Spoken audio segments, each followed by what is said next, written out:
Salut, bienvenue dans cette vidéo. Alors cette vidéo fait partie d'une mini-série de 8 vidéos de moins de 5 minutes pour vous apprendre les bases de Blender. Alors j'espère que ça vous plaira, et puis bon visionnage.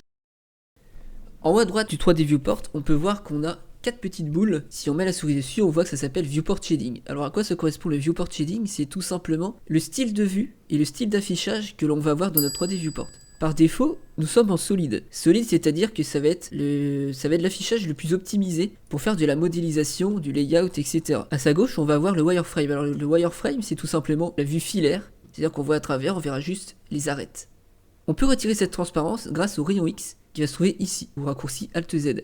Si je clique dessus, vous voyez qu'on est toujours en filaire, mais je ne vois plus à travers. On peut activer cette transparence aussi en solide. Le troisième affichage, ça va être le Material Preview. Alors Material Preview, ça va être tout simplement ce qui va nous permettre de prévisualiser les matériaux. Ça va nous permettre de voir la matière et les différentes couleurs qu'on va rajouter à nos différents objets. Ensuite, le quatrième, c'est tout simplement une prévisualisation de ce que l'on aura au rendu final. Donc si je clique dessus, on voit qu'on va avoir tout ce qui va être éclairage, etc. en plus du reste. Lorsque vous passez votre viewport ici en rendered, vérifiez bien si dans le render properties ici vous êtes bien en cycle. Par défaut Blender met en Eevee, mais le plus optimal reste le cycle si vous voulez un rendu réaliste, un rendu plus proche de la réalité. Eevee peut être intéressant si vous voulez faire des rendus en temps réel, par exemple pour les jeux vidéo, etc. Mais si vous voulez faire du film, il vaut mieux rendre en cycle, pour moi.